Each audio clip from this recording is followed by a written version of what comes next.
श्रीमद् भागवत पुराण में कई रोचक कथाओं का वर्णन है। धुंधुकारी के प्रेत बनने और प्रेत योनि से मुक्त होने की कथा भी उन्हीं में से एक है दोस्तों, जो रोचक भी है और प्रेरणादायी भी। तो जय श्री कृष्णा दोस्तों, स्वागत है आपका आपके अपने channel study with spiritual vibes में। तो इस नए चैनल का लाइक शेयर सब्सक्राइब कर सपोर्ट अवश्य करें। कथा के अनुसार दक्षिण भारत की तुंगभद्रा नदी के तट पर बसे एक गांव में आत्मदेव अपनी पत्नी धुंधुली के साथ रहते थे। आत्मदेव वेदों के ज्ञाता थे और उनके घर में सब प्रकार का सुख भी था, पर संतान सुख प्राप्त न होने के कारण वे दुखी रहा करते थे। उनकी पत्नी धुंधुली स्वभावतः बहुत ही क्रूर और झगड़ालू किस्म की थी। इस कारण घर में अक्सर कलह क्लेश का वातावरण बना रहता था। उम्र ढलती जा रही थी और अब तक संतान का सुख देखने को नहीं मिला। यह सोच सोचकर आत्मदेव और भी अधिक दुखी हो जाया करते थे। इसी दुख के आवेश में आकर एक दिन वे आत्महत्या करने के विचार से घर से निकल पड़े। वे बड़ी तेजी से एक वन से होकर गुजर रहे थे। वन में स्थित एक तालाब को देखकर वे रुक गए और उसी तालाब में कूदकर अपनी जान देने को तत्पर हो गए। वे कूदने ही वाले थे कि तभी उनके कानों में आवाज़ सुनाई पड़ी, वत्स, तुम आत्महत्या मत करो। आत्महत्या महापाप है। यह दुर्लभ मानव तन आत्महत्या के लिए नहीं बल्कि भगवत प्राप्ति जैसे जीवन के परम लक्ष्य को प्राप्त करने के लिए मिला है। आत्महत्या करके तुम अनंत काल तक प्रेत योनि में भटकते हुए और भी दारुण दुख पाओगे। यह सुनते ही आत्महत्या के लिए उठे आत्मदेव के कदम रुक गए और ठिठक गए। उन्होंने पीछे मुड़कर देखा तो पाया कि सामने ही आध्यात्मिक तेज से दीप्त प्रदीप्त एक सिद्ध महात्मा खड़े हैं। महात्मा जी ने बड़े प्यार से पूछा, बस तुम्हें ऐसा कौन सा दुख है जिसके कारण तुम आत्महत्या जैसा भीषण पाप करने जा रहे थे। और महात्मा की प्रेम भरी और ज्ञान से भरी बातें सुनकर आत्मदेव उनके चरणों से लिपट गए और बिलखते हुए उन्हें अपनी सारी व्यथा बताई। महात्मा जी ने कहा, वत्स, वैसे तो तुम्हारे भाग्य में संतान का सुख नहीं है, परंतु तुम्हारी दशा देखकर मैं द्रवित हूँ और अपनी तप शक्ति से एक अंश के रूप में मैं तुम्हें एक फल दे रहा हूँ।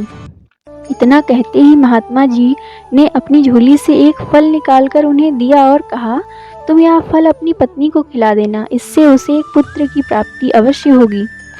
महात्मा जी के आशीर्वाद स्वरूप उस फल को पाकर आत्मदेव बड़े प्रसन्न हुए और हर्षित मन से अपने घर की ओर वापस चल दिए। घर पहुंचते ही आत्मदेव ने अपने पत्नी को बुलाया और फल देते हुए कहा, इसे स्नान करने के पश्चात खा लेना, इससे तुम्हें पुत्र की प्राप्ति होगी। दुर्बुद्धिवश धुंधुली ने सोचा कि यदि मैंने फल खा लिया और गर्भवती हो गई तो मुझे 9 महीने तक गर्भ ढोते हुए बहुत ही कष्ट होगा।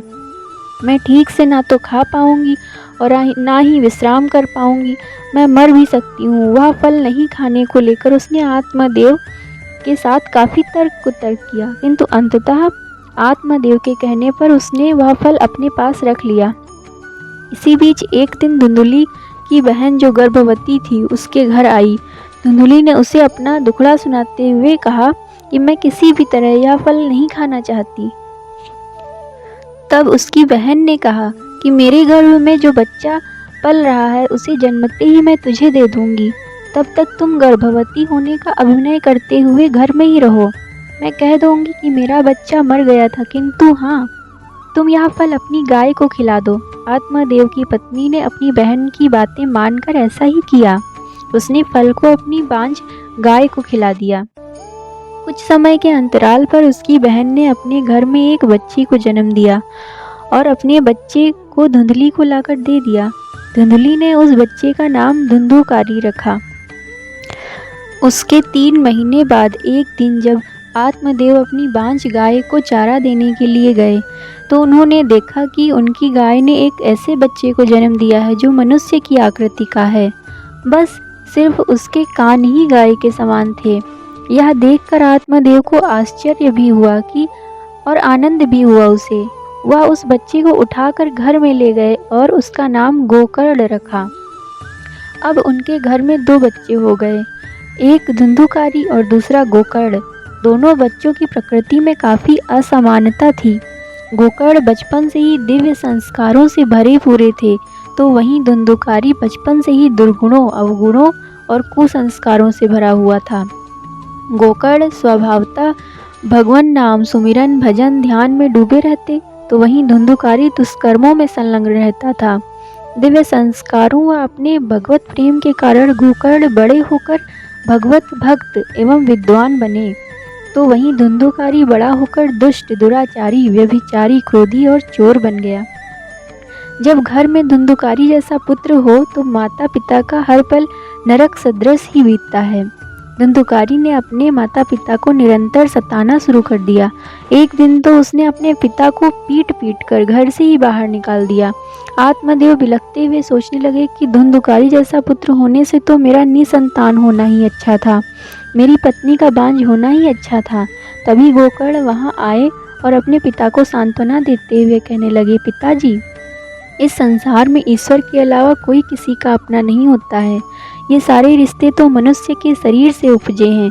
ये रिश्ते शरीर की तरह ही क्षणभंगुर और नाशवान है, परंतु मनुष्य की आत्मा तो स्वयं परमात्मा का ही वंश है। इसलिए मनुष्य का असली रिश्ता परमात्मा से ही है, भगवान से ही है। वे बोले, आप वन जाकर भगवान का भजन, सुमिरन, ध्यान करो, इसी में आपका उद्धार है। भगवत भजन ध्यान ही मनुष्य का और मनुष्य जीवन का सबसे बड़ा धर्म है। अपने भगवत भक्त पुत्र की बातें सुनकर आत्मदेव तप करने वन को चले गए। इधर धुंधुकारी के अत्याचार बढ़ते ही गए। वह अपनी माँ धुंधुली को भी सताता रहता। एक दिन धुंधुली ने दुखी होकर कुएं में कूदकर आत्महत्या कर ली। अब धुंधुकारी वेश्यावृत्ति, नशा, व्यभिचार, चोरी आदि में आकंठ डूब गया कि कई वेश्याएं उसके साथ रहती और उसे अपने तरीके से संचालित करती। धुंधुकारी उन वेश्याओं के लिए धन जुटाता और धन के लिए वह इधर उधर चोरियां किया करता था। एक दिन उसके साथ रह रही वेश्याओं ने सोचा कि यदि धुंधुकारी चोरी करते हुए पकड़ा गया तो उसके साथ हम लोगों को भी सजा मिल सकती है, राजा उन्हें भी दंडित कर सकता है। यह सोचकर उन सभी ने धुंधुकारी को जान से मारने की योजना बनाई। उन सभी ने मिलकर सोए हुए धुंधुकारी के गले में रस्सियों का फंदा डालकर गला दबाकर मारने का प्रयास किया, परंतु गला दबाने से भी वह नहीं मरा। यह देखकर अब वेश्याएं उसे मारने का कोई दूसरा उपाय ढूंढने लगी। इस बार उन सभी ने मिलकर उसे दहकते अंगारों में डाल दिया। उसने अंगारों में तड़प तड़प कर अपना दम तोड़ दिया। ठीक ही कहा गया है, जैसी करनी वैसी भरनी। मनुष्य को अपने किए गए कर्मों का फल एक न एक दिन अवश्य ही भोगना पड़ता है। धुंधुकारी के साथ भी अंततः यही हुआ। जब उसने अपने दम तोड़ दिया तो उसके शरीर के अवशेष को वेश्याओं ने गड्ढा खोदकर उसमें गाड़ दिया। मरने के बाद धुंधुकारी जीवन भर दूसरों को भयंकर दुख देने, व्यभिचार करने, अत्याचार करने, चोरी करने जैसे अपने बुरे कर्मों के कारण प्रेत बन गया। प्रेत योनि में रहते हुए उसे दारुण दुख झेलने पड़े। वह भूख और प्यास के मारे व्याकुल हो इधर उधर तड़पता भटकता रहता। वह रह रहकर चिल्लाता भी रहता, क्योंकि अंगारों से जलकर मरने के कारण अंगारों में जलने की अनुभूति उसके सूक्ष्म शरीर में भी घर कर गई थी। उसे ऐसा लग रहा था कि मानो अभी भी उसका शरीर अंगारों के बीच पड़ा जल रहा है और वह उसी दारुण की अनुभूति अभी भी कर रहा है जैसे उसने शरीर के जलते समय की थी। उधर गोकर्ण जगह जगह भ्रमण कर लोगों को भगवत कथा सुनाकर धर्म के मार्ग पर, ईश्वर के मार्ग पर चलने की प्रेरणा दिया करते। एक दिन वे अपने घर आए।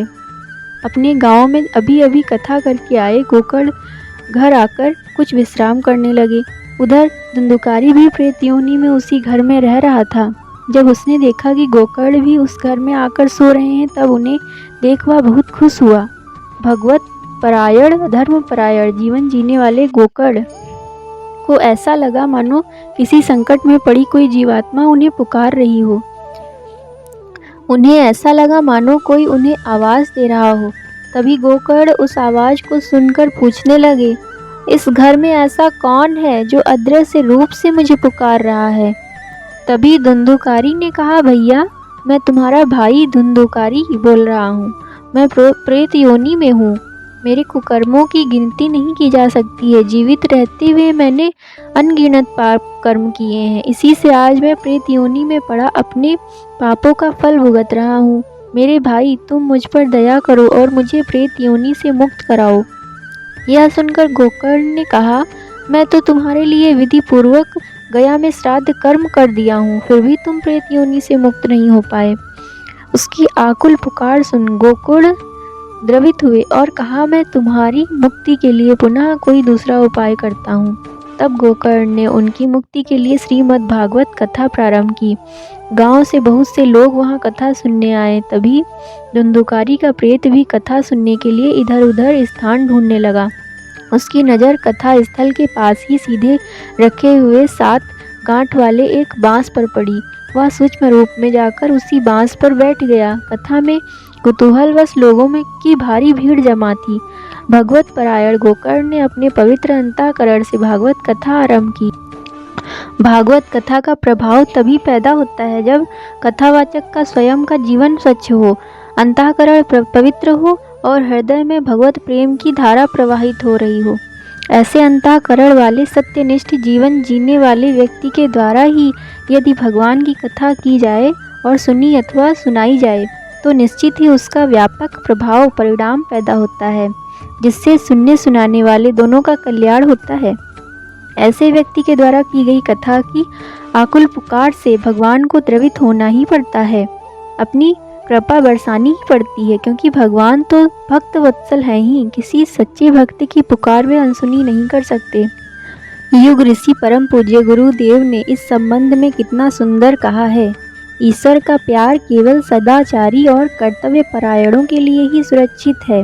देवता हमारी पुकार और प्रार्थना तभी अनसुनी करते हैं जब हम ईश्वर की पुकार को अनसुना करते हैं।